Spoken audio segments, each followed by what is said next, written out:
faut être capable de truquer ton cerveau en constance pour être capable de continuer de faire des affaires. Parce que si tu vois la réalité des choses, mais tu te décourages. Les hommes, c'est plus cher parce que tu verras jamais 4 femmes en train de prendre des bidons de gaz pour allumer un feu. Les hommes, on prend plus de risques. Ouais. Une femme, par contre, en assurance invalidité, c'est plus cher. Le côté invalidité, c'est plus cher pour une femme, mais côté vie, c'est plus cher pour un homme. Mais tes petits-enfants vont avoir 1,8 million. Fait que là, tu touches à 3 générations. Tu protèges toi, tu protèges tes enfants, puis tu protèges tes petits-enfants. Tu prends une marge de crédit, puis de cette marge de crédit-là, tu payes ton assurance pour ton enfant de 200$. Je n'embarque pas là, mais oui, il y a des manières de financer des assurances vie avec des plans. Mettons qu'il arrive quelque chose aux 2 parents. Les enfants vont où? Est-ce qu'ils sont séparés? Est-ce qu'ils vont chez les grands-parents de tel côté, de tel côté? C'est toutes des choses qu'il faut mettre dans le testament. Si tu es une famille qui était pauvre, puis tu as grandi dans la pauvreté, tu vas regarder puis tu vas percevoir l'argent différemment que quelqu'un qui est en classe moyenne, qui est dans une famille à valeur élevée. De parler d'argent le plus possible. Puis... Hey, what's up, guys? Yellow Sea Podcast, je suis votre host, vous savez déjà, Ray Antonio, pour un autre épisode. Et mon prochain invité, regardez, c'est la 2e fois qu'il vient ici. Mais là, c'est toujours le fun quand un invité vient pour la 2e fois parce que maintenant, on va skip l'introduction. Il est venu l'année dernière, on parlait de assurance vie surtout. Donc, c'est un courtier en assurance, si vous savez c'est qui. Donc, il est de retour. Et aujourd'hui, on va parler un peu de son développement. Où est-ce qu'il s'en va dans ses affaires? Il y a des projets qu'il va nous partager, peut-être en exclusivité. On va voir. Mais, guys, avant tout, je voudrais remercier à tous ceux nouvellement abonnés, à tous ceux qui se désabonnent aussi. Merci, ça a été une belle ride. Mais shout-out à tous les nouveaux abonnés qui sont entrés sur notre YouTube, sur Instagram, sur TikTok, sur Facebook, sur LinkedIn, sur partout. Où est-ce que vous êtes? Continuez à nous encourager. Je vais vous encourager de retour avec des excellents invités qui vont pouvoir vous donner vraiment des hacks de la vie en business, comment faire la différence. Mais surtout, n'oubliez pas de continuer à vous abonner, donc passez le message. Et aussi, avant que je vous dise c'est qui, comme vous savez déjà, un de nos fiers partenaires, n'importe quand vous avez faim, vous savez où est-ce que ça se dirige, c'est la pizza. Regarde, si les Ninja Turtles mangent la pizza, pourquoi vous ne mangerez pas de la pizza? C'est bon pour les tortues, c'est bon pour vous. Puis ça commence chez Salvatore, comme vous le savez déjà, fier partenaire. Donc, à chaque fois que vous prenez une bouchée de pizza pepperoni savoureuse, puis vous prenez cette aile de poulet, vous la dippez dans la sauce ranch. Après, avec une bouchée de poutine, je suis comme, vous venez d'encourager Yellow Sea Podcast. Puis vous utilisez le code promo GUYS, YSP. Vous recevez 10% de rabais sur votre commande en ligne et sur l'application. Donc, allez encourager le Salvatore. Vous savez comment ça marche, guys. Donc, comme je vous ai dit, mon prochain invité, Phil Goyer. Comment ça va? Ça va super, man. Content d'être là une 2e fois. Une 2e fois, en back-to-back. Toi, on dirait que tu le marques dans le calendrier. En automne, début hiver, je m'en viens au Yellow Sea Podcast. Exactement. L'année prochaine aussi. Ouais, non, c'est déjà là, on dirait, genre, part 3. Parce qu'en plus, j'ai vu les notifications dernièrement, je pense en novembre, que tu étais là. Je suis comme, oh shit, ça fait déjà 1 an. Oui, ça passe vite. Oui, ça va vite, man. On va voir qu'est-ce qui se passe dans 1 an. Oui. Mais sinon, comment ça va, la santé? La santé, ça va bien. Les affaires vont bien. La course va bien. Exactement, la course. Moi, je pensais que j'allais bien physiquement, que je m'entraînais bien. Après, je vois tes stories. Je suis comme, tu es un gars, là. Je suis comme, fuck. Les gars sont toujours en train de monter la barre. Comme après ça, il faut que je monte la barre, puis après, ça rend tout le moins intimidant. Exactement, c'est ça qu'il faut faire. Il faut toujours monter la barre puis continuer de sortir de la zone de confort. C'est devant qu'on évolue. Mais tu sais quoi, il n'y en a plus de zone de confort. Parce justement, c'est juste plate d'être trop confortable. Mais prévois-tu prendre du repos durant les fêtes? Non. Pourquoi? Prendre le repos, pour moi, c'est de courir. Le monde, il me trouve un peu fou. Mais moi, prendre le repos, c'est d'aller faire des escalades. C'est de sortir de mon bureau, de sortir de mon quotidien, puis aller faire des activités de plein air ou de sport. C'est ça mon calme. Ouais. Sorry, man. T'es-tu un de ces fous-là qui va courir à 5 h du matin pendant qu'il y a une grosse slush? Des fois. Peut-être pas quand il y a de la slush, là, mais je cours quand même tôt le matin. Puis sinon, je fais mes cold plunge le matin aussi. Ice bath, you know. Puis, c'est pas pire, c'est pas pire. Non, à chaque fois que je me dirige vers le gym, là, il y en a toujours 2 fous, là. Ouais, non, ben, tu sais, ils ont une lumière verte sur chacun des poignets. Fait que quand tu vois juste genre dans le noirceur, les mains genre en vert là, en train de se promener. Mais comme je te dis, à un moment donné, comme yo, guys, prends une pause. Je comprends. T'as réussi. Je t'encourage. Mais regarde, moi, je dis ça pendant que j'ai dans ma voiture au show en direction vers le gym. Et voilà. Au show. Chacun son hustle. Mais regarde, depuis ta dernière parution, ben, il y a eu du nouveau aussi au Yellow Sea Podcast. Et j'ai rajouté un segment que j'avais pas l'année dernière. Okay. Donc, c'est mon segment Shop Santé. Okay. Donc, le segment Shop Santé, dans le fond, il est dédié à tous les hustlers, entrepreneurs qui sont sur la grind. Moi, qu'est-ce que je suis venu à vouloir comprendre, c'est quand on est dans ce mode de vie-là, genre vraiment qui est tout le temps sur la voie rapide, comme tu dis, tu ne vas pas prendre de repos. Malgré tout, il faut être capable de trouver un genre d'équilibre dans sa vie. Puis moi, ma curiosité derrière ça, que je veux savoir de la part de tout le monde qui vient avec ce segment-là, donc comment tu balances ta vie mentale, ta vie physique, mais surtout ta vie spirituelle. Je pense que c'est ces 3 éléments que, quand ils sont bien genre balancés, t'es comme borderline invincible. Oui, ouais, je suis d'accord à 100%. Puis moi, je pense que tout ce qui est sportif ou physique, tout ce qui est alimentation, puis tout ce qui est spirituel, ça fait en fait que peu importe ce que tu fais dans la vie, que ce soit un employé ou que ce soit un entrepreneur, ça forge ta mentalité et ton mindset. Fait que, tu sais, moi, je suis quelqu'un que j'ai une routine quand même spontanée, que j'essaie de régulariser puis être plus discipliné pour avoir une structure plus stable. Mais, tu sais, l'activité sportive, c'est au quotidien. L'alimentation, l'eau, c'est quelque chose que je fais. Puis sinon, mais côté spiritualité, je pense qu'on est dans une époque où la spiritualité, il faut qu'il revienne de plus en plus. Puis je pense qu'il y a une modernisation, tu sais, les journaux de gratitude, les manifestations dans l'univers et tout. Je pense que c'est des choses qu'il faut appliquer parce que tout ce qu'on dit à voix haute, puis tout ce qu'on dit dans notre cerveau, mais on le propagage.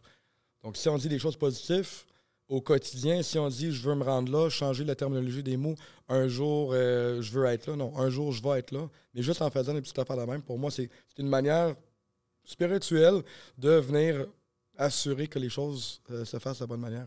Ça, c'est vrai, tu sais, quelque chose que tu viens de dire. Juste sélectionner le bon vocabulaire pour peut-être manifester quelque chose. Moi-même, des fois, quand je me vois en train de dire « je pense que », je me corrige assez vite, puis je corrige ça avec « je suis persuadé ». Oui, exactement. Persuadé, c'est je pense le bon, exactement, tu vois, le bon genre alternative à ce verbe-là, mais qui renforce davantagement, tu sais, vraiment ce que tu penses, ce que tu crois, mais aussi comment solidifier, tu sais, puis le manifester pour que ça se réalise. Oui, puis quelque chose que j'ai lu hier, j'étais à une conférence, quelque chose que j'ai su hier, que j'ai trouvé vraiment intéressant, c'est quand on parle de quelque chose de négatif, on va parler des choses en détail. Quand on parle de quelque chose de positif, on va juste dire « Ah, c'était le fun, c'était bon ». Oui, mais parle de détails autant dans les positifs, puis finalement, mais la manifestation ou l'énergie qui va se propager de là va être encore plus profond. Pourquoi? Parce que « Ah ouais, c'était le fun hier ». Oui, mais qu'est-ce qui était le fun? Si c'était une mauvaise journée hier, on aurait parlé de toutes les choses qui avaient mal été. Mais quand c'est du positif, on dit « Ah, c'était bon ».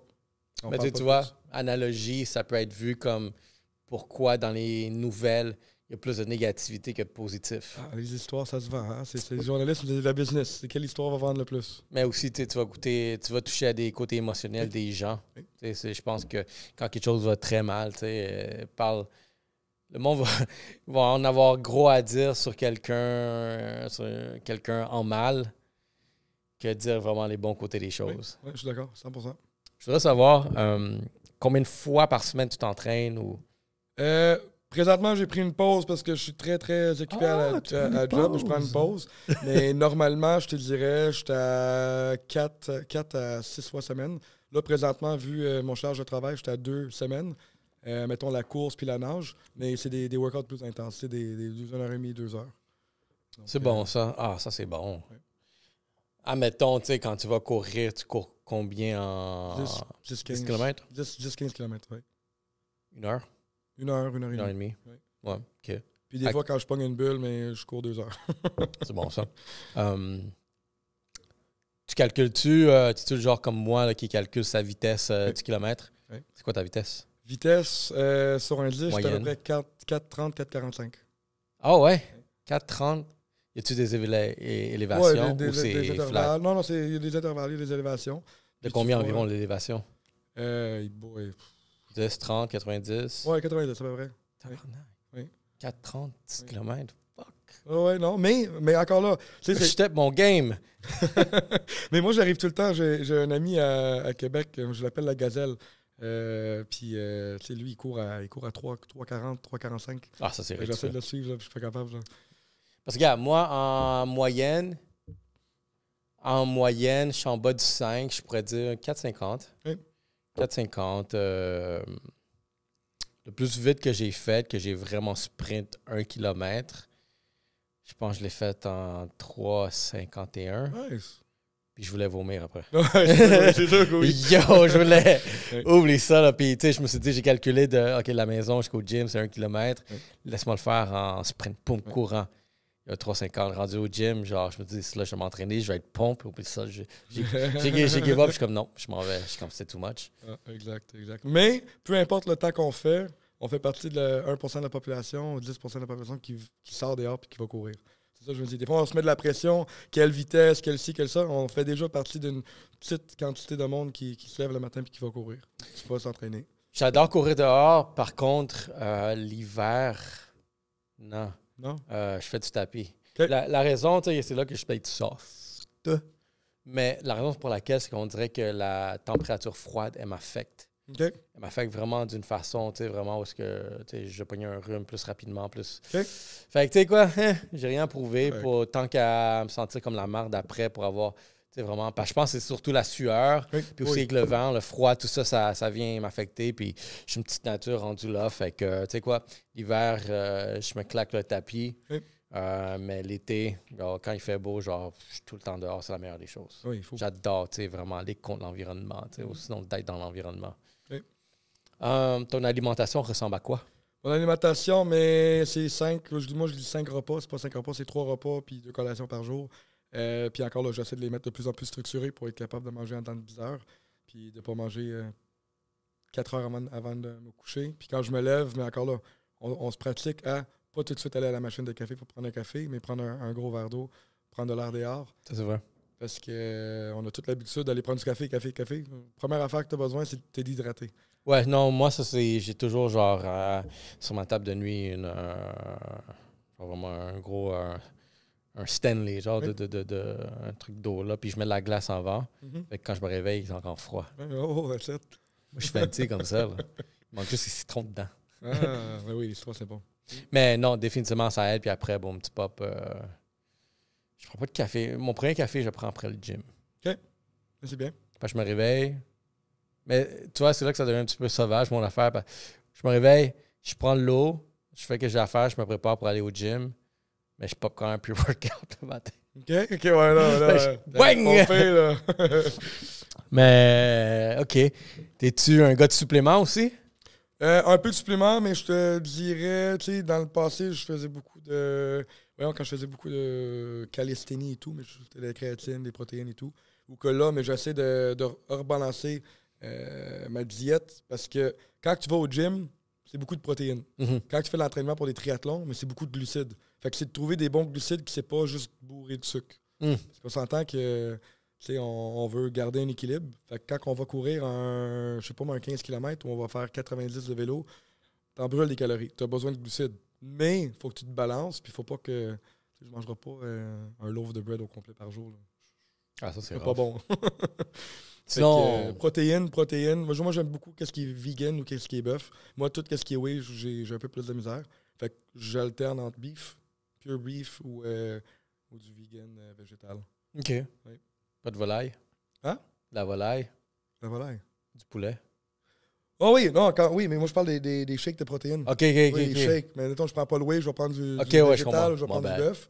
Le bœuf, c'est super clean.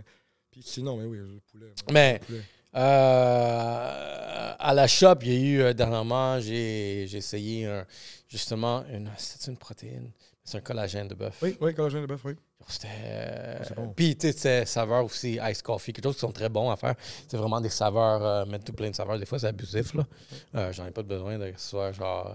J'ai pas besoin, genre, une protéine là, qui goûte le beigne, genre. Non. Puis le bœuf, qu'est-ce qui est le fun, c'est que ça a naturellement de la créatine. Fait que t'as pas besoin de prendre un autre supplément.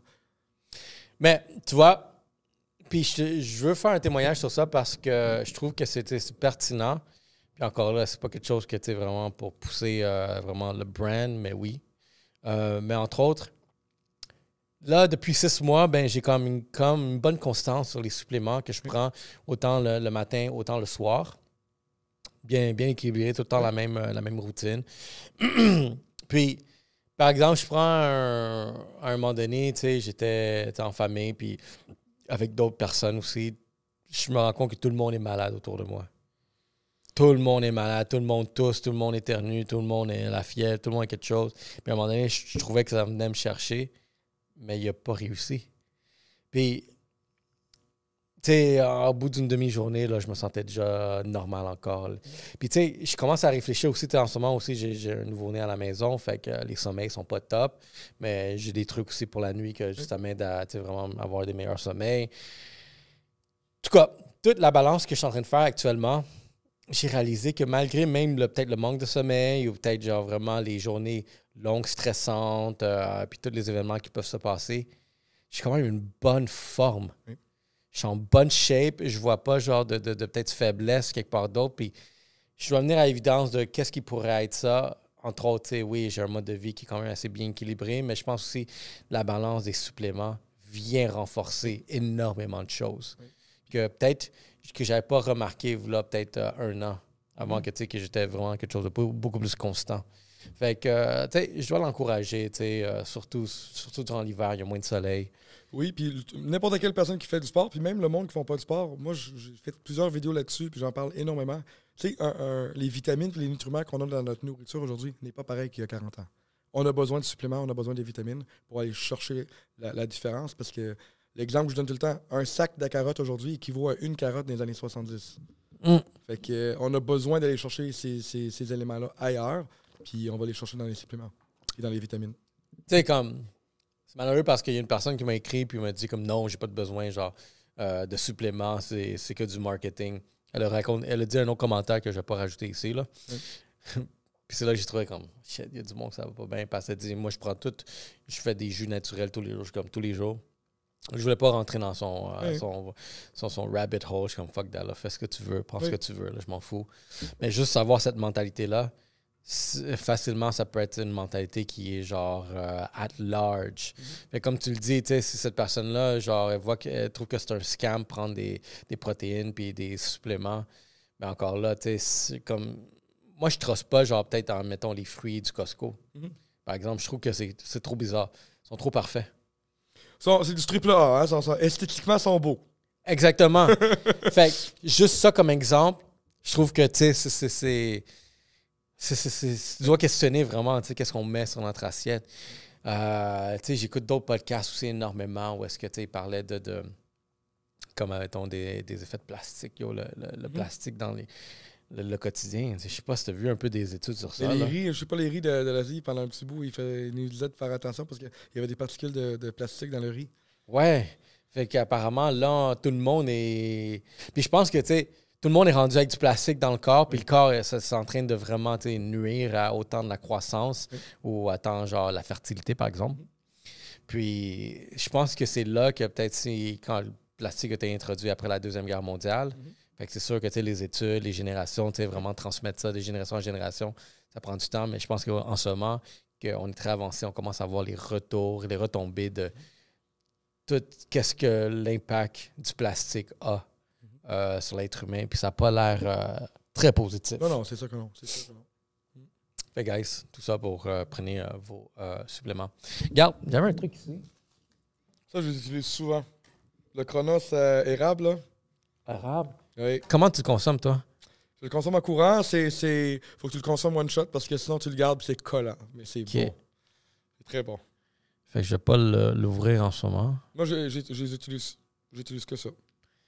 Ça, gars, j'étais super. Puis je trouve ça vraiment cette cette approche-là de vraiment de gel. Oui. Je trouve ça quand même assez cool parce que je pense qu'il y a d'autres suppléments aussi, d'autres trucs qui sont sous forme de gel, puis tu fais juste le pop d'une shot. Puis fait que ça, dans le fond, tu prends en courant, puis ça te donne genre un boost. Ça donne un boost. Puis, tu sais, quand j'ai fait, je pense que j'ai eu Gab Martin dernièrement, quand on a fait notre deuxième expédition pour le Mont Washington, on a fait 44 km en une journée avec un sac d'eau. Fait que là, notre sac d'eau, c'est ça qu'on avait besoin d'énergie. Fait qu'on avait juste des gels puis des jujubes. Puis à chaque 30-40 minutes, quand on sentait une baisse d'énergie, on popait un gel, on popait du sucre, des glucides, puis on continue notre course. Chrono, hein? Gars, je voulais parler de ça, de tes hikes.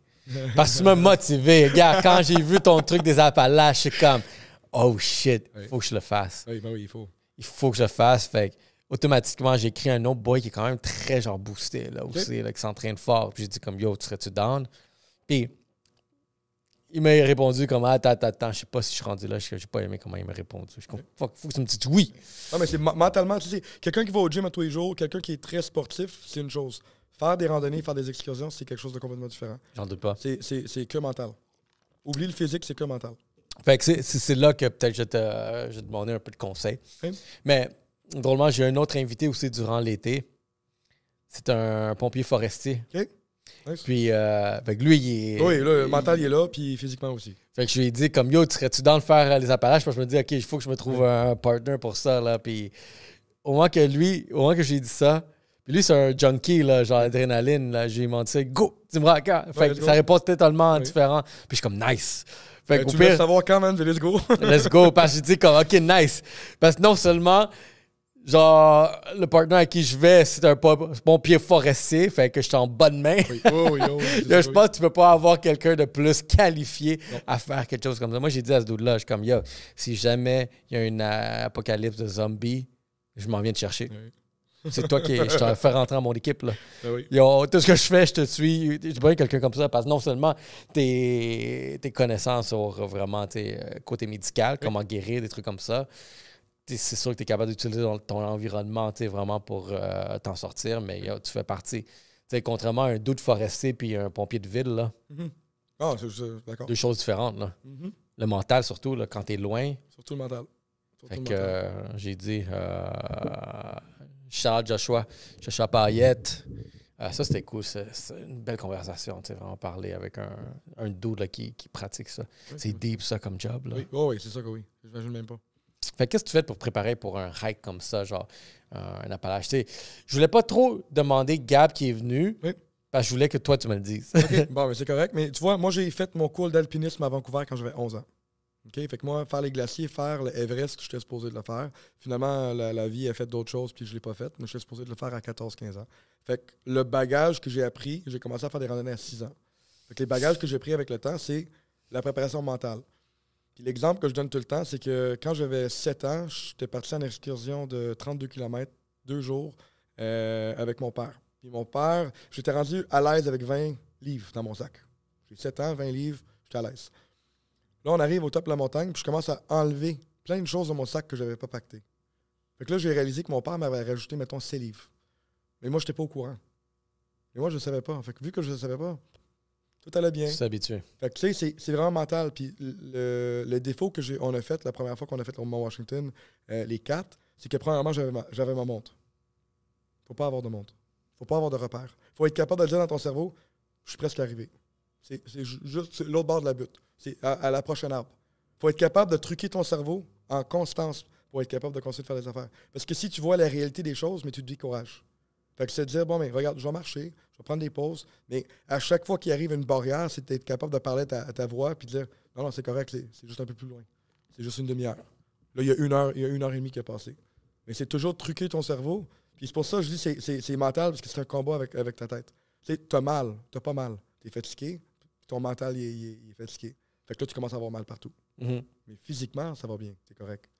Faut juste continuer de pousser puis parler avec cette petite voix-là. Je suis d'accord. Je sais que quand que je vais courir puis je connais admettons, le cercle, le tour que je vais faire, Du moment que tu vois que tu es presque à la fin, c'est là que ton corps commence à genre juste plus ralentir ou les symptômes de la fatigue, par exemple, embarquent.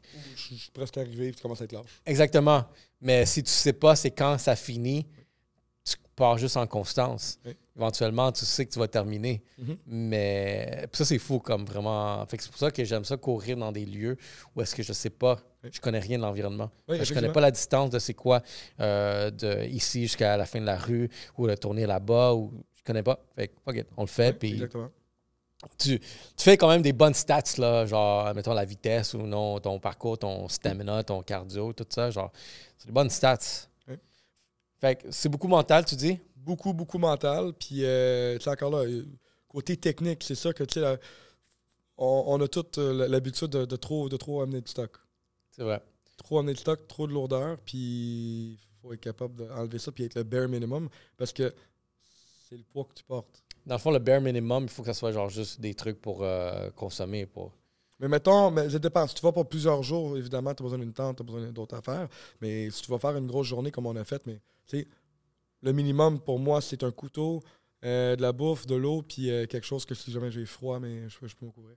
Puis le couteau, c'est kit de survie. Puis du feu. Oui. Ouais. Oui. Le couteau pour faire du feu avec des petites affaires. Mais ça, c'est le bare minimum. Mais tu sais, ça peut se faire un petit sac comme ça, un petit kit, là. Fait que tu mets ça dans ta veste. Puis combien d'eau tu traînes sur toi? Mais quand je cours, c'est à peu près 1 litre à l'heure quand je cours. Puis quand on a fait les randonnées comme ça, mais on a essayé d'en prendre moins parce qu'on avait moins de spots. Mais c'est sûr que quand on prenait des pauses, on en prenait plus parce que c'est 44 km avec 14 sommets, avec plus que 5000, 6000 pieds d'élévation. Ça faisait beaucoup. Puis fallait calculer notre eau. Parce que là, mettons, on prenait notre eau, mais là, on avait 2 litres pendant les 4 prochaines heures. Fait que là, il fallait pas le boire tout de suite. Il fallait prendre des petites gorgées. Un verre, un 500. Jusqu'à temps qu'on arrive à la prochaine source d'eau pour être capable d'en prendre d'autres. Parce qu'on a tout le réflexe de boire beaucoup. Mais quand on boit beaucoup, mais probablement, on n'en a pas pour tantôt. Puis deuxièmement, ça met l'eau dans le corps. Ouais. Quand tu te rapproches de ta prochaine source d'eau, t'avais-tu peut-être une inquiétude que ça pourrait être, genre, il pourrait y avoir des microbes? Puis...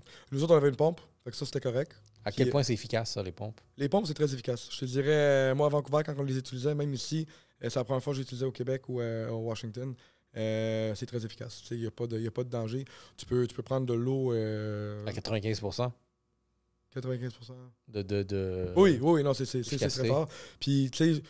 Sincèrement, quand tu trouves une rivière, que tu vois que ça coule et qu'il n'y a pas rien dedans, mais normalement, tu es correct, mais tu prends pas de chance, tu le filtres. C'est comme... C'est un épisode des Simpsons où est-ce qu'ils sont en train de faire une randonnée, puis ils trouvent une rivière, ils sont en train de ramasser de l'eau, mais tu vois l'angle après, plus loin, les cheveux en train de chier. Oui, exactement. Non, mais tu sais, le filtre enlève tout ça, c'est sûr que tu veux pas ça non plus, là, mais c'est le filtre qui est vraiment ça coche. OK, cool. Yeah. Fait que définitivement, moi, je vais me préparer pour... Physiquement, ça serait quoi un genre d'entraînement qu'il faudrait prévoir? Physiquement, c'est beaucoup de cardio. OK. C'est le cardio puis c'est le mental. Puis si ton cardio et ton mental il est là, mais je te dirais que le côté muscle, c'est les jambes et les genoux. Puis en termes de chaussures?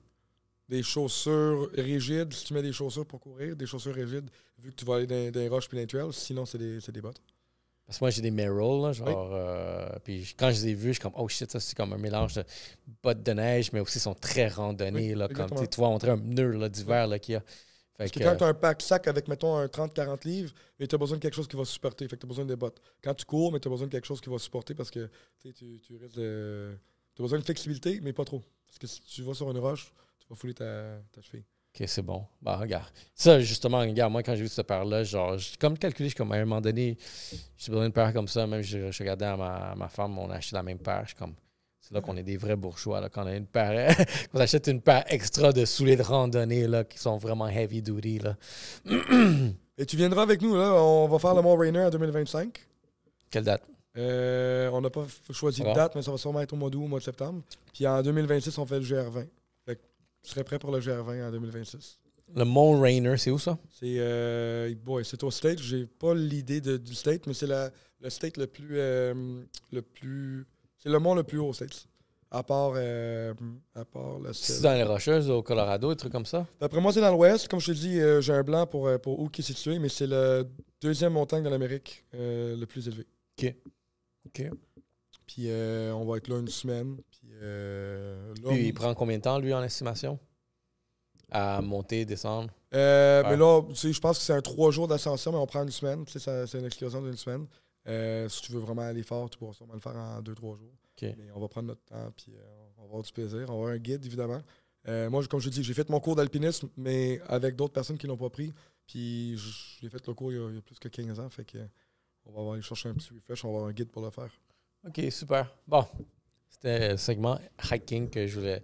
J'étais très curieux à vouloir savoir, tu sais, vraiment, c'est quoi la préparation derrière ça. J'adore le plein air, j'adore du hiking. Puis je trouve, tu sais, ici, j'en ai fait une coupe de trail. Des trails bonbons, on dirait plus, là, parce qu'ils sont faciles puis tout, là. Mais c'est le fun, je veux tester quelque chose vraiment qui va te mettre... qui va me faire questionner où est-ce que... j'aurais dû rester à la maison. Oui, exact. Bon, quoi de neuf avec toi? La dernière fois que tu es venu, on parlait d'assurance vie. Oui. Tu continues dans cette direction? Je continue dans cette direction. Depuis le mois de janvier, j'ai un cabinet, j'ai une boîte. J'ai 14 indépendants depuis le mois de janvier. Fait que je fais beaucoup du mentorat et du coaching pour être capable d'avoir la relève, d'amener la relève à être plus intègre, moins transactionnel, plus sur la philosophie d'éducation financière. Parce que je trouve qu'il y a un manque d'éducation financière, puis je trouve qu'il y a beaucoup de personnes qui devraient avoir une meilleure approche. Puis, tu sais, on s'entend que, moi, je le dis depuis le début, moi, la fameuse quote que les vendeurs d'assurance, on arrive avec la mallette, puis on vend de l'assurance, puis on ne vous voit plus jamais. C'est un stigma que je déteste, que je veux enlever de l'industrie. Puis, cette année, j'ai décidé, en place, d'essayer de l'enlever moi-même, mais je vais me bâtir une équipe, je vais leur aider à avoir la même mentalité. Puis de même, on va juste aller plus loin, tout le monde. Définitivement. Puis ça, c'est quelque chose, tu sais, que pourquoi, tu sais, je voulais qu'on ait la conversation initialement, que tu me donnes vraiment l'information parce que je t'avoue que aussi depuis qu'on a eu ces conversations-là, j'ai été énormément éduqué dans la matière. Je viens tout juste aussi, tu sais, de finaliser mon plan. Oui. Puis tout, beaucoup de choses qui se passent. Puis, j'étais à un souper de boys dernièrement.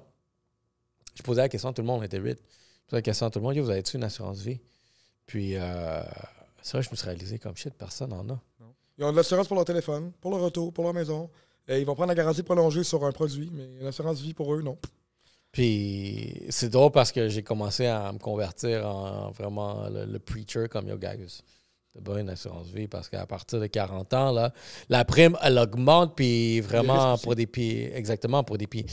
raisons ridicules, là, on dirait que tu peux être en top shape, mais ce qu'on me conseillait, parce que j'ai parlé à une couple de monde même après toi, comme tout le monde dit, comme à partir de 40 ans, là, comme c'est. Et aussi, parce que t'es un homme, ça coûte plus cher. Mais un homme Pourquoi? coûte plus. Mais moi, je dis toujours cette joke-là. Les hommes, c'est plus cher parce que tu verras jamais 4 femmes en train de prendre des bidons de gaz pour allumer un feu. Les hommes, on prend plus de risques. Ouais. Une femme, par contre, en assurance invalidité, c'est plus cher. Un homme va être moins cher en invalidité parce que la vieille mentalité et les vieilles statistiques que je suis malade, je rentre pareil. Le côté invalidité, c'est plus cher pour une femme, mais côté vie, c'est plus cher pour un homme. Bon, tu vois, on a un clip live ici. Oui. Non, c'est... Yo, quand j'ai vu ça, je suis comme, shit, comment ça se fait que... Puis, plus cher, genre le double. J'étais presque le double. OK. En vie. C'est sûr que ça dépend des produits et tout, mais ça se peut. Tu sais, puis... mais c'est ça. On prend plus de risques. Puis, pas juste ça, on meurt plus jeune. Tu regardes l'expérience de vie d'une femme vis-à-vis d'un homme, les hommes, souvent, ils vont partir plus tôt. Ah, moi, avec mes suppléments, je suis jusqu'à 100 ans. C'est ça. Admettons, si tu déclares que tu prends des suppléments, là, ça fait-tu baisser quelque part ta prime? Non, mais tu sais, t'as pas nécessairement de place où tu peux le déclarer. Tu as certains programmes qui existent avec certains assureurs où que si ils donnent une montre, puis le plus que tu es assuré, mais ils vont réduire ta prime annuelle. Ouais, mais ça fait peur. Encourager un peu d'être en santé. Mais ça, c'est du Big Brother rendu là comme... Oui, mais c'est ça. C'est du marketing. C'est une manière de faire promouvoir leurs produits, mais d'un autre côté, comme tu dis, il y a du data collection, il y a ça qui peut... Est-ce que tu le ferais? Moi, je le fais pas. Je vois pas... Est-ce que tu le proposes? Je le propose à certains clients, mais encore là, je le pousse pas trop parce que, tu sais, c'est comme je te dis, certains assureurs, ils ont toutes leurs forces, ils ont toutes leurs faiblesses. Puis moi, je me fie vraiment sur les clients qui sont devant moi pour être capable de leur donner le meilleur. Fait que si je vois que c'est quelque chose qui pourrait être bien pour eux autres, mis à part tout le côté promotionnel, je l'offre, mais sinon, c'est pas quelque chose que je pousse juste à cause de cet élément-là. Mais, ouais. Je trouve que, tu sais, puis j'ai peut-être quelqu'un d'autre aussi, tu sais, qui voulait venir parler d'assurance vie, mais peut-être plus l'encourager pour, tu sais, les personnes de couleur. Oui.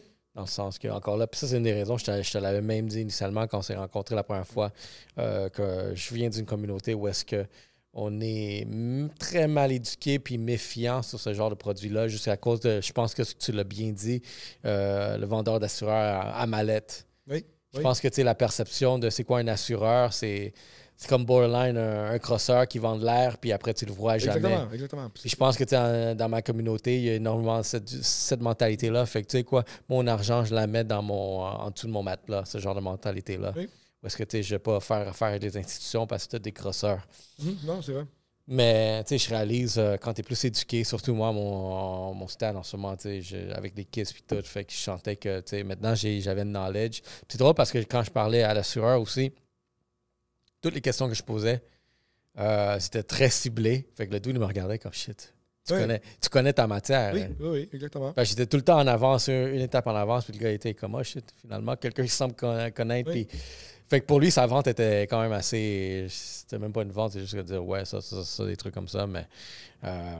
C'est plus le fun comme ça, parce que, encore là, moi, quand le monde ils me dit j'ai des ventes, mais moi, je regarde, ça, c'est des transactions. Puis quand je regarde un conseiller financier, c'est quoi le mot conseiller? On est supposé te donner des conseils, et avec les conseils, la personne va prendre le produit. Oui, c'est une vente, mais quand on arrive avec une approche, je veux te vendre quelque chose, c'est des transactions.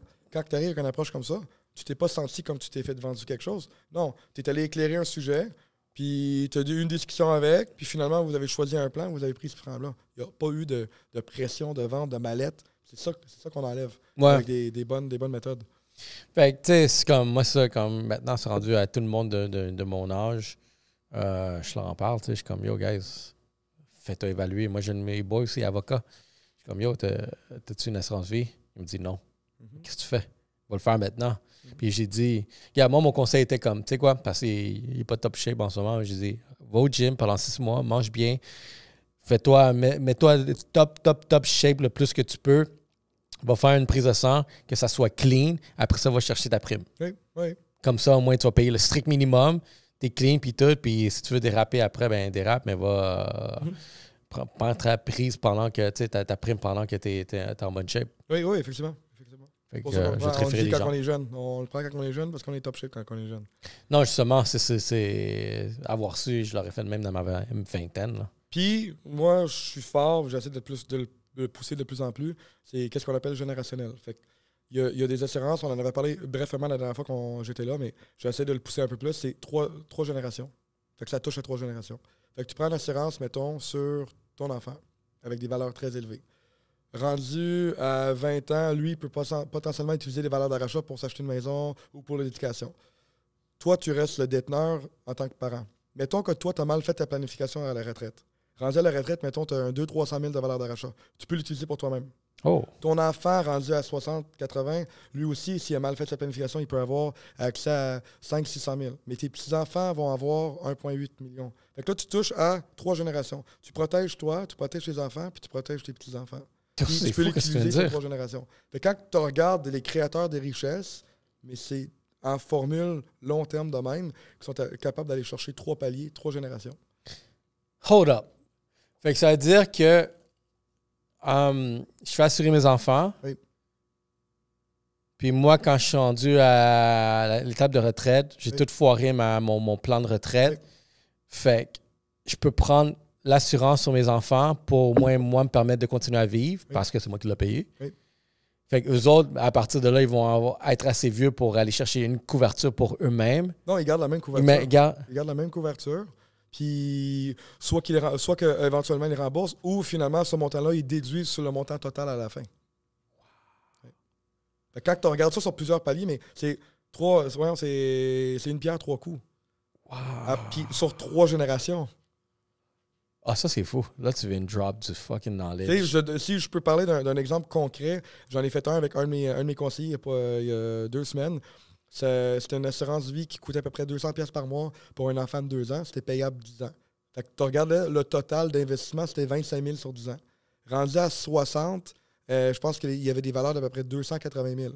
Rendu au décès de l'enfant, c'était 1,4 million à 80-85 ans. Fait que quand tu regardes ça, 25 000 a pu permettre à le parent d'avoir un 200-300 000 à sa retraite, aux petits-enfants d'avoir 1,4 million quand la génération elle est terminée. Mais tout ça pour 25 000. Et là, on est dans une société, dans une éducation, que je ne mettrais pas 200$ pour une assurance pour mon enfant. Moi, je vais utiliser cet argent moi-même. Oui, mais c'est quoi 25 000 sur 3 générations? C'est rien. C'est une scène noire. On aimerait mieux acheter nos chars, nos téléphones, aussi, nos... Quand tu penses comme ça, puis tu es capable de l'éduquer générationnellement, là, c'est là que tu arrives avec de la richesse générationnelle, où que finalement, toi, c'est des powerhouses, il n'y a rien à faire. Ben, tu vois, c'est ça que j'ai appris aussi que, tu sais, une des raisons aussi, admettons, des gens de ma communauté, c'est que pour sortir on va dire, de ce creux-là, de cette pauvreté-là, aussi à cause du fait qu'on a fait un saut immigratoire. Mais ce que j'ai réalisé, pour bâtir la richesse, il faut que ça soit générationnel. Puis c'est là que j'ai commencé à voir vraiment, OK, c'est quoi les approches? Qu'est-ce que je peux faire? Mais qu'est-ce que tu viens de dire? C'est malade. C'est générationnel. Puis tu sais, comme tu dis, les immigrants, quand ils arrivent ici, qu'est-ce que je trouve plate, c'est que le crédit, c'est quelque chose qui est très poussé dans l'Amérique du Nord. Puis quand on regarde le fardeau du crédit, c'est une prison. Moi, je trouve que c'est une des pires prisons que tu peux avoir. Parce que tu es libre de choix d'aller consommer, mais tu es poussé. Puis là, tu consommes.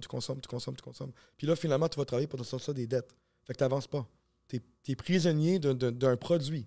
Le crédit, c'est un produit fait par les banques. Quand c'est bien utilisé pour du leverage, pour l'investissement et tout, c'est de même que tu vas créer de la richesse. Mais monsieur, madame, tout le monde, malheureusement, c'est des cartes de crédit, c'est des paiements d'auto, c'est des paiements de Rolex, c'est n'importe quoi. Fait que là, finalement, on travaille pour se sortir d'une dette. En même temps, tu prends une marge de crédit, puis de cette marge de crédit-là, tu payes ton assurance pour ton enfant de 200$. Je n'embarque pas là, mais oui, il y a des manières de financer les assurances-vie avec des plans beaucoup plus complexes. Ça s'appelle un PFI, un plan de financement immédiat, pour être capable de financer des assurances-vie avec des marges de crédit au niveau corporatif. Vas-y, raconte-moi ça. Un peu trop complexe pour un podcast, je dirais. Okay. Mais tu sais, le but là-dedans, c'est qu'on vient payer la première année de prime. Puis une fois que la première année de prime est prise, mettons, c'est 100 000. Et là, on va aller chercher un créancier qui va venir nous donner une marge de crédit pour le premier. Puis on fait ça à palier. Mais le but là-dedans, c'est que l'intérêt composé de la police d'assurance-vie, il croît plus vite que l'intérêt composé de ton prêt. Ouais. Puis le montant total est toujours plus élevé que ta dette. Ouais, c'est très complexe. C'est très complexe. Je le comprends. Pas sur un podcast, là, je vois à peu près la direction, mais... Oh, shit. Oui, mais encore là, quand on le sait pas, on le fait pas. Mais c'est ça l'affaire. Puis c'est pour ça, tu sais, que comme... dernièrement, tu sais, je suis venu comme à une illumination. Puis je regarde qu'est-ce que ce podcast-là a amené, a bâti. Justement, à cause de toi, je suis beaucoup plus éduqué dans cette direction-là d'assurance-vie. Là, puis je suis fier. Pour moi, c'était un win, c'était un dunk. Oui. Quand j'ai pris ma prime, je suis comme, wow. Oui. Je me sentais comme... Il y a quelque chose, je sentais tellement libre. Puis, grande illumination, c'est comme, tu sais, la valeur que, tu sais, de bâtir ce podcast-là a amené à ma vie, mais aussi dans tout l'environnement autour. Tu sais, check un black box, tu sais, comme ce podcast-là est en train de bâtir tout cet environnement-là. Oui. C'est fou, tu sais, où est-ce que ce qu'on ne sait pas, tu sais, puis quand on obtient l'information en ayant des personnes, tu sais, comme toi qui viennent drop du knowledge, je me dis comme ça, c'est le moyen, c'est ça le but du podcast, de donner de l'information que quelqu'un va pouvoir recueillir puis commencer à pousser la réflexion. Mm-hmm. Soit tu es capable de passer à l'action, mais pousser la réflexion comme « Ah, c'est quoi qu'il vient de dire? Laisse-moi me renseigner beaucoup plus sur ça, comment ça marche ça. » Fait que moi, c'est pour ça que j'étais quand même assez surpris que quand j'étais à la table avec les boys, où est-ce que tous les boys sont quand même très éduqués là, tout le monde, il y avait un notaire, il y avait un autre dude du MBA. Tout le monde était très éduqué autour de cette table-là. C'est des bons boys puis tout.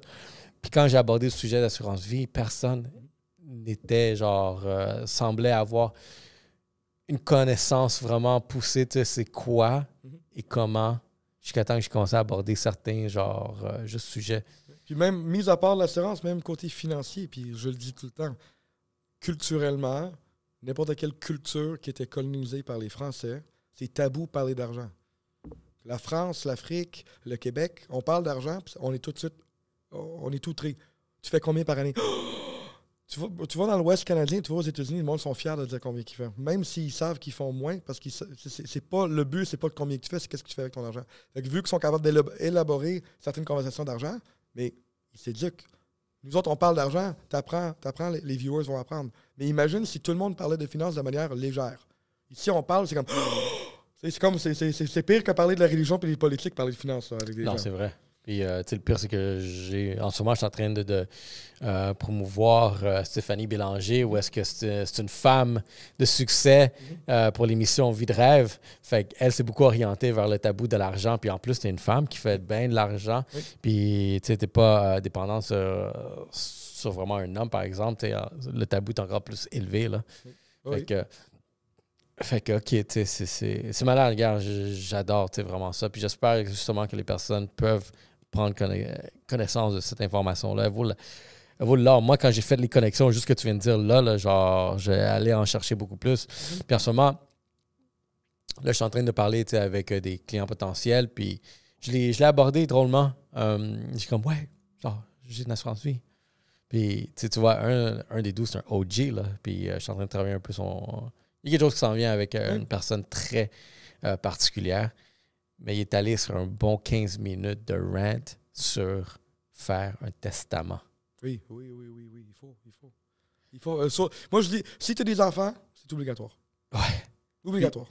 Puis je trouve que, tu sais, le testament, la perception que moi, j'avais du testament, c'est un truc de riche. Un truc de vieux, de riche.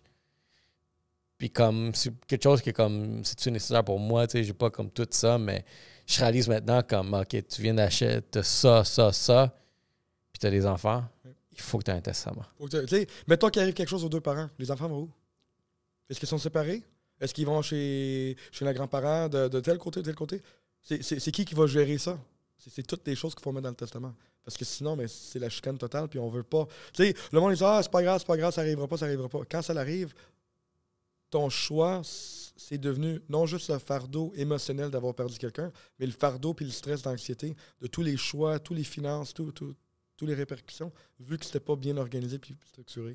Connais-tu un cas de vraiment où est-ce que peut-être quelqu'un avec un bon patrimoine, mais il n'y a pas de testament? Oui, j'en connais un. Moi, j'ai eu une cliente que dans le fond, le père, il est mort, il y avait deux sœurs, puis il y avait des blocs. Il y avait des blocs appartements, puis il y en a une qui était co-signataire sur un des blocs. Parce que le père était co-signataire sur un des blocs à cause que le crédit n'était pas assez fort. Mais là, vu qu'il n'y avait pas de testament, puis rien d'écrit, mais là, les deux blocs ont tombé dans le testament. Là, les deux sœurs, mais ils sont mis à se battre. Pourquoi? Parce qu'il y a une sœur qui disait non, ça tombe pas dans le patrimoine, parce que c'est mon bloc qui était juste co-signataire. Mais l'autre sœur n'était pas au courant. Fait qu'elle, dans sa tête, est en train d'essayer de me fourrer un bloc. Là, quand on parle d'un bloc immobilier, on parle pas de 100 000, on parle de plusieurs centaines de mille. Fait que là, c'est devenu une chicane. Là, c'est le notaire, là, c'est la médiation. Là, tant qu'aussi longtemps qu'il n'y a rien de fait, mais la succession aurait gelé. Là, pendant ce temps-là, tes taxes municipales, ils rentrent, les intérêts, ils continuent de courir, les frais de notaire, les frais de médiation, ils continuent. Puis finalement, on ne règle pas le problème. Puis tout l'argent, elle s'en va en frais de notaire, elle s'en va à gérer plein de petits problèmes puis éteindre plein de petits feux. Que finalement, il y aurait eu un testament, ça aurait été tel bloc est à telle fille, tel bloc est à telle fille, j'ai co-signé, bada bing, bada boum, c'est fini. Ça aurait été fini en 3 mois. Le pire conséquence dans les successions, c'est le temps. Si ça prend 2 ans à régler un testament ou à régler une succession, il y a énormément de frais. 2 ans de dépenses. De dépenses, d'anxiété, de stress, de frais, c'est ridicule. Fait que, ouais, je pense que j'essaie d'amener quelqu'un sur mon podcast qui oui, mais moi, je serais vraiment intéressé de l'entendre. Parce que là, je suis en train de travailler sur un petit projet pour être capable c'est un petit livre, un certificat qui va être donné à mes clients, puis d'autres personnes qui en veulent, dans le fond. Ça va être un petit kit. Puis dans le petit kit, il va y avoir, mettons, mettez-moi une place sécuritaire. Ça va être tous les documents testamentaires, assurance vie. Par la suite, on va avoir, mettons, c'est qui, s'il arrive quelque chose, c'est qui va être contacté. On va avoir une liste de contacts. Fait que dans le fond, ça va être un enveloppe et un modèle électronique pour que si jamais il arrive quelque chose à quelqu'un, mais au moins les autres personnes sont au courant qu'ils ont telle et telle affaire en place, que telle affaire est à telle place. Parce que s'il arrive quelque chose ou que finalement, tu sais, ils ont un assurance vie, mais les enfants ne sont pas au courant. Mais moi, comme conseiller, tu m'appelles, puis tu me dis mon père, il est mort. Si je sais pas, il était avec quel assureur, ça va être difficile pour moi d'aller le chercher. Wow. Est-ce que tu conseillerais, penses-tu, regarde, j'imagine peut-être que ça doit exister une certaine forme, ce genre de documents qui sont très précieux, on mettrait tout ça dans un blockchain? Je pense qu'éventuellement, ce serait idéal. Pourquoi? Parce que là, au moins, l'information serait centralisée. Le problème avec ça, c'est comme tout, c'est que l'information en mauvaise main, surtout l'information privilégiée comme ça peut devenir un enjeu. OK. Tu as quelqu'un qui est assuré pour quelques millions avec des comptes un peu partout, mais c'est ça. En blockchain, je pense qu'un jour, on va se rendre là, mais il faut qu'il y ait une forme de centrale. Fait que vu qu'on n'a pas de centrale, mais moi, c'est quelque chose que je commence à développer avec mon équipe pour être capable d'offrir ça. Bon, mais voici un carnet, tous les documents, il arrive quelque chose, ta famille, il faut qu'ils soient au courant de ce carnet. Comme ça, mais on est capable de régler les choses. Parce que comme je te dis, moi, j'ai une assurance vie demain, je le dis à personne. Moi, je meurs. Moi, l'assureur, il n'est pas au courant que je suis mort. Mon conseiller n'est pas au courant. Le conseiller devrait être au courant que le client est mort parce qu'il fait des mises à jour. Encore là, il y en a beaucoup qui n'en font pas, là, mais... Regarde, fait que je reviens avec ce dude-là qui m'a beaucoup éduqué sur le testament pendant que on jasait. Il m'a dit, ma fille vient d'avoir 18 ans. Fait que je l'ai amené justement chez le notaire pour qu'elle voie ma structure au complet. Oh, nice. Puis il dit OK, ben à partir de là, ma fille là, est au courant de la structure. Puis c'est quelqu'un qui a des investissements partout. Puis il dit, je lui ai montré toute la structure. A, B, C, D, E, c'est qui est là, c'est qui est là, c'est qui est là, c'est quoi la valeur, qu'est-ce qui se passe, comment bouger certaines choses. Fait qu'il dit que maintenant, à partir de là, si quelque chose arrive, elle sait quoi faire. Elle sait déjà où se tourner si quelque chose m'arrive. Oui. Puis ça va là. Toi, conseillerais-tu peut-être, mettons, un enfant de 10 ans, tu sais? Genre, tu commences à l'éduquer, c'est comme, OK, ben, regarde, si quelque chose arrive à papa, ben, va poser la question peut-être pas à 10 ans. À un certain âge, oui, mais tu sais, à l'âge de 10 ans, c'est le contraire. À l'âge de 10 ans, je pense qu'il faut qu'on commence à apprendre et inculquer des valeurs de monnaie, des valeurs de... Tu sais, on l'a tout fait. On avait des tâches à la maison, puis on avait de l'argent, mais prendre cet argent-là puis le mettre de côté. Tu sais, j'ai fait une vidéo là-dessus l'autre jour. Mon fils, il voulait mettre son cochon avec tout son argent dedans sur une carte. Mais là, il est arrivé au magasin avec sa carte, puis il n'était pas capable de voir qu'est-ce qu'il dépensait. Fait que je lui dis, non, tu vas prendre un 10 $, puis tu as 10 $. Ah, mais papa, ça ne me tente pas de m'acheter ça. La valeur de l'argent, le ci, le ça. Ça, à 10-15 ans, je pense que c'est mieux parce que la structure, à 10 ans, ça ne tombera pas sur ça va tomber sur un majeur. Quelqu'un qui est à l'âge de majorité. Mais à 10 ans, à 15 ans, au contraire, c'est tout ce qui est financier. J'ai 3 clients présentement qui ont 16 ans qui épargnent 1 800 $ par mois. Ils habitent chez leurs parents, ils travaillent, ils sont aux études, ils mettent 2 000 de côté par mois. À 24 ans, ils vont avoir une maison puis ils vont être capables d'arrêter d'épargner puis 20 mois à vie. Parce qu'ils ont l'éducation puis ils ont commencé à 16 ans. Ça, c'est fou. Ça, c'est exactement, je trouve, qui doit être plus instauré, tu sais, vraiment dans notre culture. Moi, c'est exactement cette direction-là je m'en vais avec mes kids. Puis, tu vois, là, vu que je suis rendu multi-entrepreneur, quand j'étais conseiller financier, j'avais de la misère de rentrer dans les places communautaires, dans les places scolaires, parce que j'étais perçu comme un vendeur d'assurance qui essaie de solliciter les gens. Je veux pas de clients. J'ai pas besoin de clients à mineurs. Okay? Là, en étant multi-entrepreneur avec plusieurs business, mais là, je commence à rentrer dans le marché où que je commence à donner des formations, je commence à donner l'éducation financière. Présentement, j'enseigne à 2 écoles l'entrepreneurship. 2 écoles à Québec, des écoles privées. On parle de finances, on parle de comment démarrer en entreprise. On est en train de faire un projet de marque de linge avec un des écoles. On va réaliser le projet. L'école et les cohortes vont avoir une marque de linge qu'on va être vendue à l'école avec des commanditaires, avec une fondation impliquée et tout. Fait que de voir ça en secondaire 1, 2, 3, 4, puis de réaliser et participer à un projet comme ça, et on s'entend que l'éducation qui va venir de là va être là à vie. Puis c'est 2 heures par mois. Non, définitivement. Fait que d'ajouter ça dans d'autres milieux scolaires, ça peut aider. Puis ou là, je m'en vais plus là-dedans, l'éducation. Avec des livres, avec des conférences. Intéressant. Ça va être à suivre pour l'épisode 3. Mais parle-moi maintenant, tu as un livre. Oui. Dans le fond... ça parle de quoi? Ça parle de la psychologie de l'argent puis la culture derrière.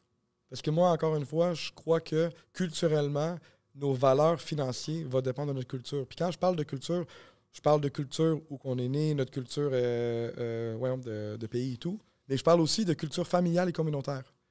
Si tu es une famille qui était pauvre, puis tu as grandi dans la pauvreté, tu vas regarder puis tu vas percevoir l'argent différemment que quelqu'un qui était en classe moyenne, que quelqu'un qui était dans une famille à valeur élevée ou aisée. Fait que toute la culture, puis comment l'appliquer, puis comment changer ta mentalité derrière l'argent, comment changer la psychologie de l'argent pour finalement vraiment faire en fait que l'argent travaille pour toi et non le contraire.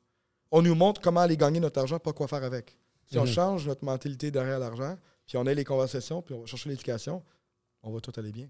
Mettons, c'est quoi un des grands conseils qu'on peut retenir de ce livre-là que tu vas publier? De parler d'argent le plus possible. Puis de pas être gêné de parler, puis de parler des situations, parce que c'est comme ça qu'on va apprendre. Puis le plus qu'on en parle, le plus qu'on s'éduque. Puis le plus qu'on s'éduque, le plus qu'on... Finalement, ça, au niveau communautaire, mais au niveau sociétaire aussi, on va être capable de prendre des meilleures décisions. Il y a une raison pourquoi on est dans une situation économique qu'on est présentement. Oui, tu as plein d'aspects économiques, politiques, la COVID et tout, mais il y a aussi beaucoup de choses que nous, en tant que peuple, si on était plus éduqués, on ferait différemment. OK. Comment ça va s'appeler le livre? The Psychology of Money, From Culture to Action. Ça va être publié quand? Ça va être publié, le pre-launch était le 15 janvier. Il a fallu que je le fasse pour mon TED Talk au Mexique au mois d'avril. Fait que, mettons que je suis dans le jeu, là. Je suis dans le jeu pour le pre-launch au mois de janvier. Mais c'est intéressant, tu sais, ça va être ton deuxième TED Talk? Oui, mon deuxième TED Talk. Premier Hawkesbury, le deuxième le 5-6 avril à Saltillo, San Esteban, Mexico. Fait que la conférence va être en anglais, le livre va être en anglais. Comment ça, Mexico? Qu'est-ce qui t'amène là-bas? Mais c'est des contacts qui m'ont contacté après avoir fait mon TED Talk à Hawkesbury, qui voyaient l'intérêt d'amener des cohortes puis des trucs financiers au Mexique, dans les universités. Puis là, le projet, c'est le livre, la conférence, puis par la suite, c'est de rentrer dans les universités au Mexique pour être capable de donner des ateliers au niveau financier puis au niveau entrepreneurial pour être capable de leur aider à bâtir des projets microéconomique, mais on essaie d'avoir le gouvernement là-dedans, des subventions, puis on a du backing de plusieurs universités aussi pour être capable de finalement pousser ce projet-là. Jusqu'à date, est-ce que tu es au courant de comment, mettons, genre, certains programmes fonctionnent au Mexique? C'est-tu beaucoup différent de ce qu'il y a ici au Canada? Ou c'est parce que culturellement aussi, ça peut avoir, puis politiquement aussi, là, il peut y avoir beaucoup de différences. Là. Il y a beaucoup de différences. Puis c'est pour ça le livre puis mes conférences sont souvent basées sur la psychologie et non la technique. Parce que l'assurance vie, les investissements, c'est ça que c'est différent de pays à pays. Fait que moi, c'est vraiment basé sur le basic.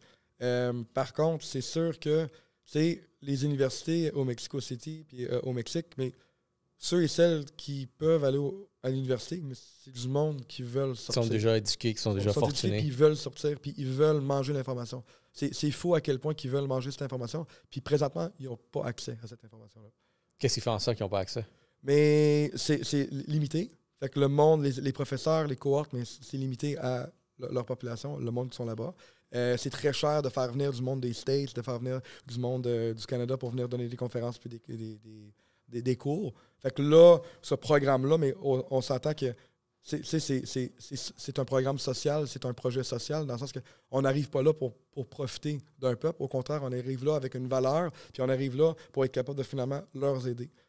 Puis ça fait en fait qu'ils sont capables de le réaliser. J'arriverai là, puis je chargerai 50 000 comme Grant Cardone ou David Goggins pour il n'y aurait pas les moyens, c'est normal. Ouais, mais nous, à Québec, on n'a pas les moyens pour ça. Oui, définitivement. Tu aurais peut-être 10 personnes, peut-être une centaine de personnes. Là, mais ouais. C'est intéressant que de poursuivre ce marché-là. Puis surtout, si tu vois une pertinence, comment il va ton espagnol? Faut que je le pratique. Il va falloir que je le pratique. Mais tu sais, encore là, la raison, mon livre va être en anglais, puis d'autres choses vont être en anglais, c'est parce que l'anglais, c'est la langue internationale. Oui, ça va passer puis plus. Ça, c'est un projet que je fais à l'extérieur du Québec pour l'instant, vu l'autorité des marchés financiers, puis vu mes activités ici.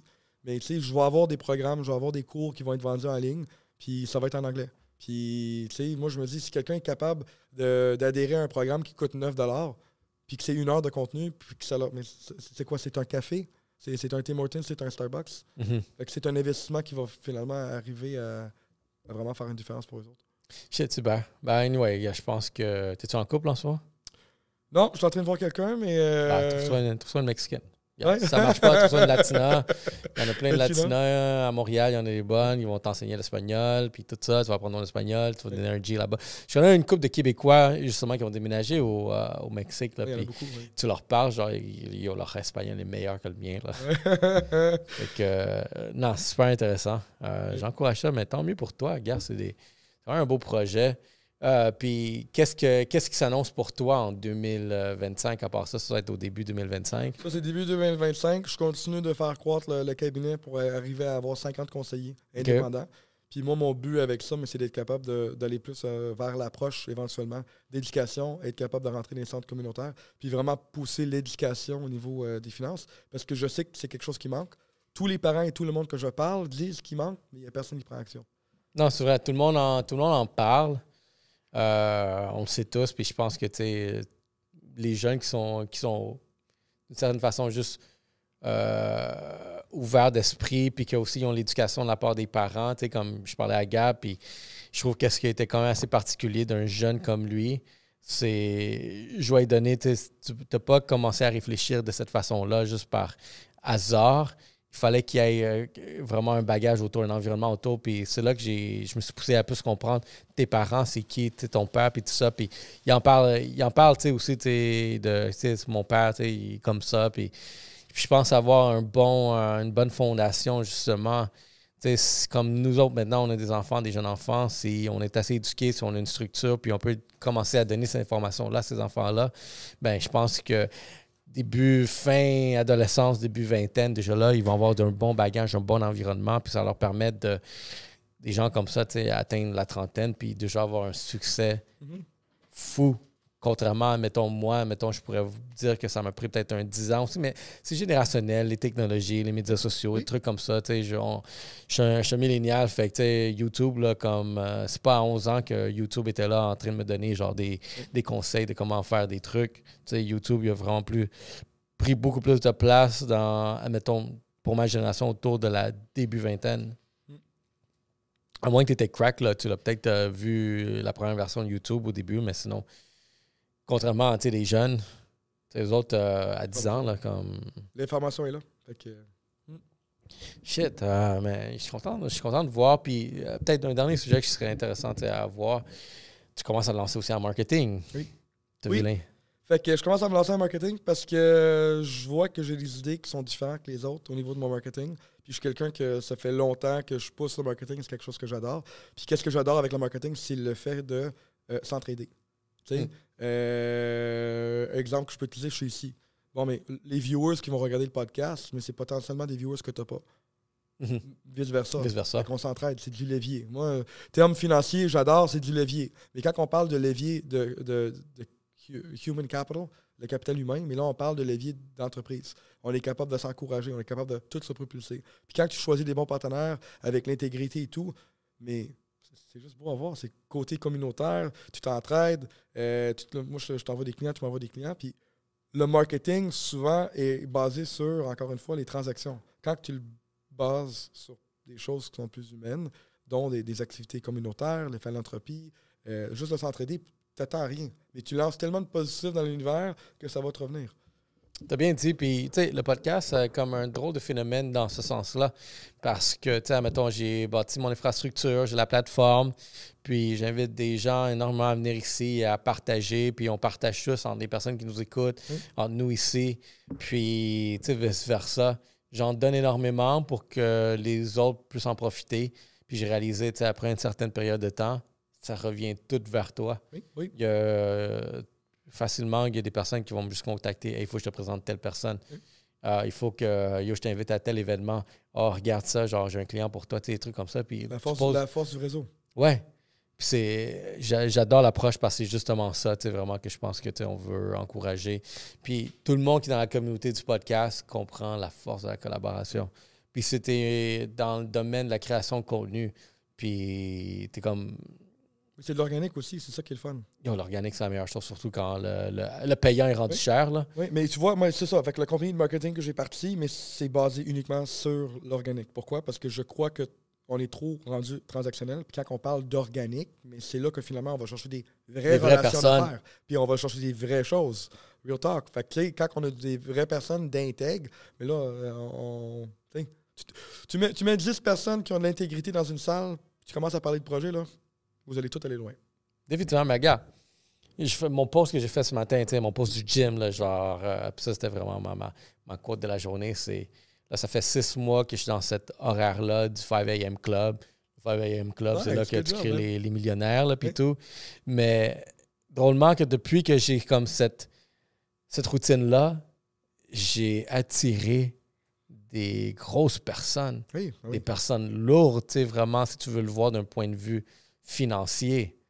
Mais je suis comme, oh shit, puis tout le monde le remarque. Puis je pense que, justement, ce que ça dégage, quelqu'un qui est très constant et discipliné, admettons, l'activité physique qui est pour mon bien-être à moi, le monde veulent graviter autour de ça, le monde en veut, puis je suis comme, si tu es capable, si tu as ces valeurs-là, puis moi, je suis rendu peut-être là, j'ai les mêmes valeurs, ben on peut s'entraider, tu es quelqu'un que je pourrais t'amener autour de moi, puis depuis les 6 derniers mois, je pense qu'avoir obtenu tellement de contacts, tellement d'opportunités, des portes qui sont ouvertes. Puis ça, c'est de la rétrospection que je fais par rapport à ce podcast-là, que, tu sais, j'ai donné une formation hier à une femme, puis j'y parle du podcast. Il dit, tu sais, la meilleure porte au Québec pour lancer un podcast, c'était au début de la pandémie.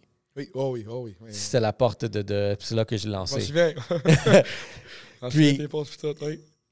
Puis aujourd'hui, c'est pas trop tard. C'est quand même possible. Par contre, le conseil que je peux donner à n'importe qui va se lancer dans un podcast, trouver une niche et trouver vraiment les valeurs qui vont avec ce que vous faites. Parce qu'il y a encore du monde qui cherche à bâtir, à faire partie d'une tribu qui a les mêmes valeurs que tu veux dégager.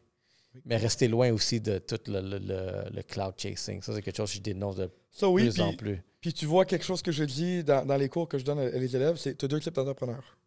Tu as les entrepreneurs qui entreprennent, tu as les entrepreneurs qui prennent. Puis les entrepreneurs qui prennent, à court terme, ils ont du succès. Mais à long terme, ils brisent leur réputation parce qu'ils sont trop transactionnels. Quand tu entreprends, mais là, c'est le contraire. Là, c'est l'organique. Là, c'est l'intégrité. Là, c'est « Hey, regarde, j'aimerais ça t'aider avec tel projet. » Puis c'est vice-versa. C'est du truck, c'est de l'échange. Puis on le fait pas parce qu'on veut quelque chose. On fait ça par pur plaisir. Parce qu'on aime échanger ensemble.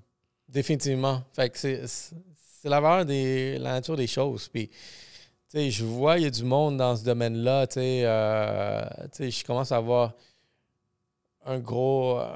j'ai énormément de désaccords bien des gens dans le domaine de la création de contenu, par exemple, vu que je suis très profond et plongé dans ce domaine-là. Mais aussi, comme je commence à être un peu dégoûté de certaines personnes, comment ils sont.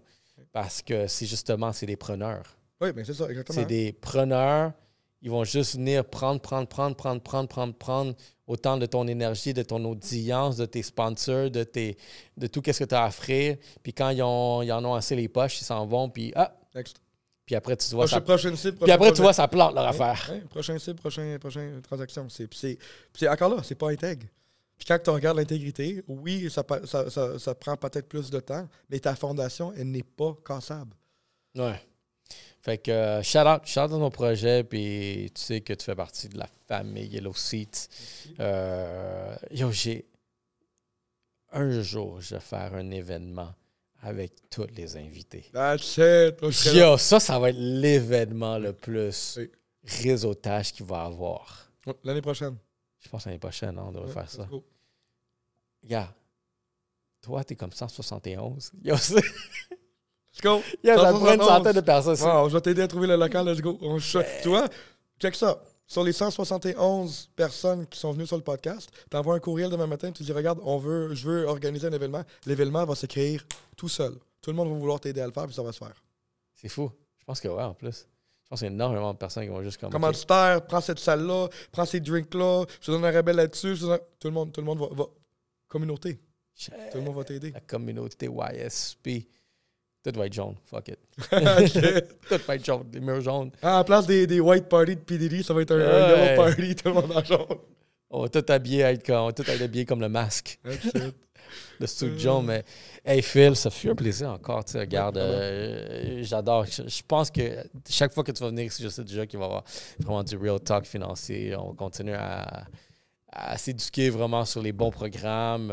Puis je pense le prochain épisode, parce que for sure, il va y avoir un part 3. Oui, j'ai hâte de voir où est-ce que tu vas être rendu. Je pense qu'on va parler d'une anecdote de monter, d'une randonnée qu'on va faire cet été. C'est sûr qu'on va en faire un. Ah, c'est sûr. Moi, je suis prêt pour ça. Cardio, mental, c'est même plus un problème. C'est juste cardio. Cardio, il est là quand même. J'étais capable de courir, tout le cardio. Je l'ai tout. Tout. Easy shit. On monte la barre. Il n'y a rien d'autre à faire. Shit, il reste juste à l'appliquer. Good, man. Phil, plaisir. Toujours un plaisir pour moi. Merci. J'ai hâte de voir ton livre aussi. On va le présenter, on va le partager auprès de la communauté. Tout le monde va le savoir que ton livre est sorti. Merci. Si jamais je peux te plugger avec n'importe qui d'autre, regarde, ça fait plaisir. Je pense que c'est ça la force de ce channel-là. C'est que j'ai un plaisir à plugger des gens ensemble. Sans nécessairement demander quoi que ce soit en retour. Ben, je sais déjà si ça marche, ben, quelque chose va me revenir vers moi. Oui. Puis je le vois énormément en ce moment. Fait que, c'est plugger, c'est pas qu'est-ce que tu sais, c'est qui tu connais. Oui. Puis ça change tellement de choses. L'intégrité à 100%, puis les relations humaines. Man. Yo, that's it, vous avez compris, guys. Relations et expérience. Il y a aussi podcast, guys. Let's go.